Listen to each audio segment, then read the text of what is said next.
So I've been wanting to share this painting for a while, and it's been in my heart and mind for probably 3 or 4 years now.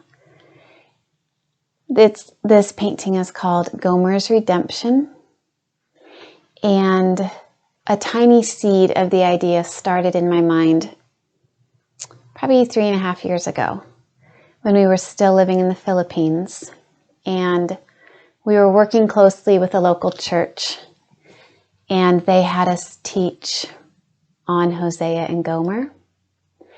And even though our ministry was all in the local dialect, that Sunday we preached in English because they were posting the sermons online and they wanted them to reach a bigger audience.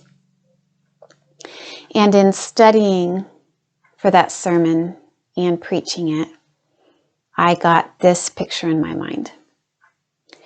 And at the time, I was painting a lot, but two things were prohibiting me from creating it. One was that I didn't quite feel like my skill level was where it needed to be able to bring this out of the canvas. And the second reason was that I was afraid of making cheesy biblical art. And if you've seen some of the biblical art out there, you know there's some cheesy stuff. And so I waited. And all the while, this idea was ruminating in my mind. And if you don't know the story of Gomer, Gomer was a prostitute who lived in about 750 BC. Interestingly enough, that was the year of the first Olympiad. Little trivia. From what we can tell, it seems like her mom and dad were in the business also. And even their last name suggests that they were sex workers, or at least in that realm. And their last name actually means like to complete or to finish the task that someone has come to you for. And God actually asked one of his messengers, one of his prophets, Hosea, to marry her. And the prophets were God's mouthpieces. And they had a few different jobs to do. One, they proclaimed warnings against the nation of Israel. They warned them that if they didn't stop worshiping the idols and the gods of the surrounding nations, that God would punish them. They also foretold the future, mainly about the coming Messiah, Jesus Christ. And they sometimes proclaimed messages of salvation, like Jonah to the Ninevites. And God had them give these messages in a variety of ways. Sometimes through spoken words. Sometimes he would have them act out these scenes to show a message. And in Hosea's case, he actually asked Hosea to live a whole lifestyle that would show the nation of Israel how God felt when they went after other nations' gods and idols. And so he told Hosea, marry a prostitute and have children with her, and she will be unfaithful, but you will be faithful.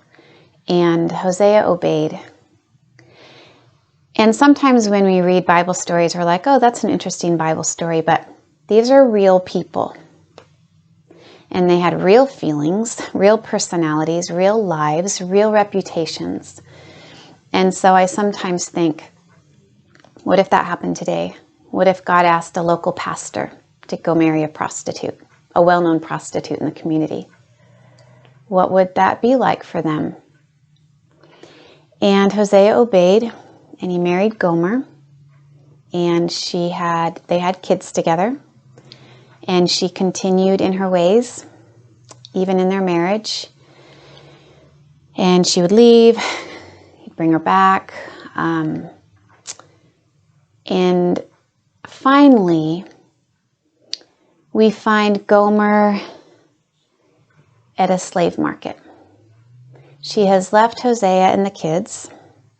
She's ended up with some guy, and it seems like it was no longer a prostitute John situation, but he actually was just done with her. And she didn't go back to like the red light district. And she wasn't even being sold as just a regular slave. She actually was being sold for the price of a dead slave. Actually, the price of a slave who has been gored by an animal. So we would gather, things haven't gone well. She hasn't made good choices. She hasn't been treated well. And she's just been discarded. And I've often wondered about Gomer. What was her childhood like? Like, what was she exposed to? What happened to her? What things were done to her? What traumas did she experience? What hurts did she harbor in her heart? And then as a young woman, the choices that she made, partly based on choices made for her as a child. And I've just wondered, oh, Gomer, what happened to you? What have you been through? And I've even thought more recently that Gomer may have been irritating. And I feel bad saying that because I've always just had such a soft spot for Gomer. She really, it would seem, was a true victim. And yet, often people who have been through traumas and hurts that have gone undealt with continue to make choices that hurt the people around them. And I have a soft spot for her. So, the story turns out, she ends up in this slave market, and the slave markets at that time were like outdoor markets now. Slaves are sold just like meat was sold. They were stripped naked, put up on a block, elevated above the crowd, their price posted on them. And the buyers would look all around them, inspect whatever parts of them they wanted to inspect, and make an offer. And it must have been totally humiliating. And so here's Gomer. She's probably somewhat middle-aged now, not in her prime, has made a string of bad decisions, it would look like, abandoned her family. We're not sure what led to all of this.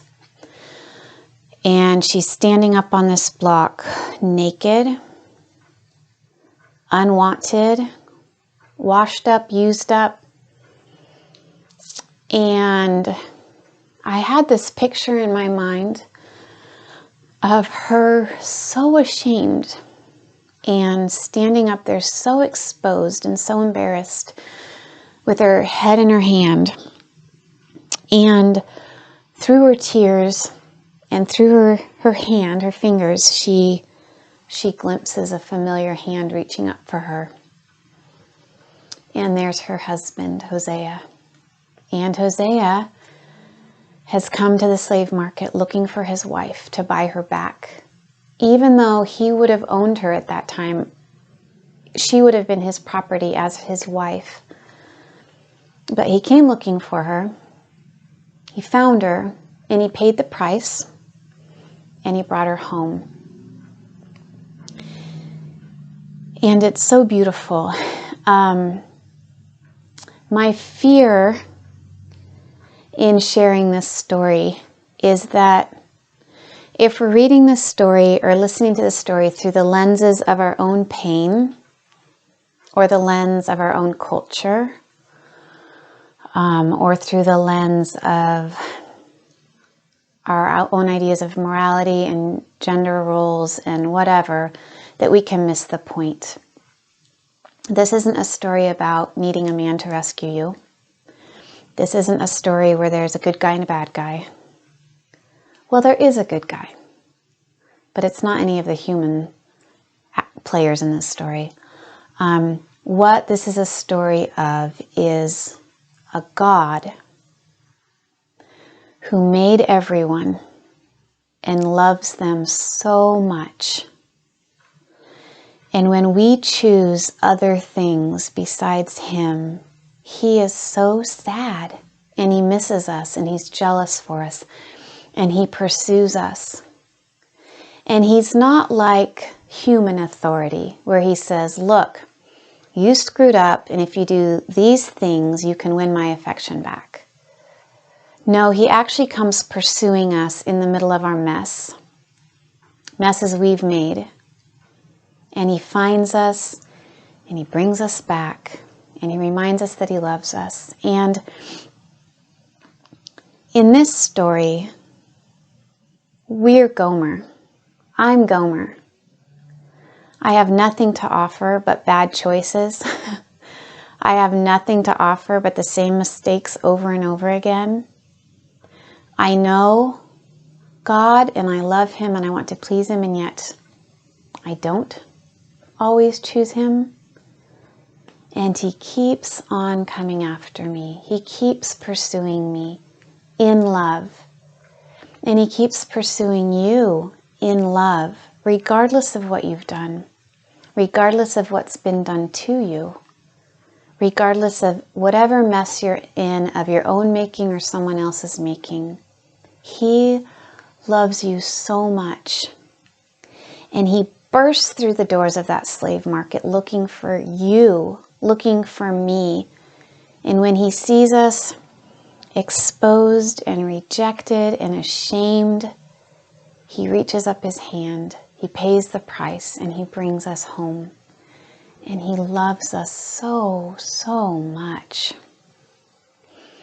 So, last year, after thinking about this story and thinking about this painting for however many years, it finally worked out to bring it out of the canvas. And it was so cool because God actually provided like a League of Ladies, an artist friend, a photographer friend, a model friend, a poet friend, all these women who came together to support me and help me bring this idea to life. And I just thought, how beautiful is this, that this story of a woman dearly loved was brought to life by a band of women dearly loved by the God of the universe. And I want to end by reading a poem that my friend Amy wrote.